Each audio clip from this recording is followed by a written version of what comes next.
नाज़रीन, अवामी न्यूज़ में ख़बरनि जो सिलसिलो जारी है। इन वक्त असीं तव्हांखे सीता रोड में ख़बर ॾींदा हलूं त सीता रोड जदोजहद कमेटी तरफ़ां पब्लिक लाइब्रेरी हासिलात खां पोइ प्ले ग्राउंड ऐं पब्लिक पार्क लाइ रस्तनि ते अची विया आहिनि। इन हवाले खां वधीक तफ़सील ॿुधाए रहिया सीता रोड में अवामी न्यूज़ जो रिपोर्टर वहीद अली अब्बासी। बिल्कुल मां अव्हांखे ॿुधाईंदो इन सिलसिले में जदोजहद कमेटी अॻवान असद सोलंगी, मुर्तज़ा मेमून, सैफला सोलंगी, फयाज़ कोसो ऐं सास सेक्रेटरी सलेमान सुमरो मीडिया से ॻाल्हाईंदे चयो त शहर में सरकारी तौर रांदियुनि जो मैदान ऐं पब्लिक पार्क न हुजण खिलाफ़ सख़्त गर्मी ऐं निट नुस में एहतजाजी मुज़ाहरो करे रहिया आहियूं।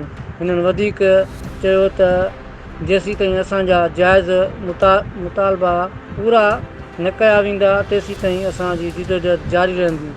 हिननि वधीक मीडिया सां ॻाल्हाईंदे चूंडियल नुमाइंदनि ऐं DC दादू ऐं ॿियनि वसवारनि खां शहर में रांदियुनि जे मैदान ऐं पब्लिक पार्क ॾींहुं नौजवाननि मां बेचैनी ख़तमु करण जो मुतालबो कयो।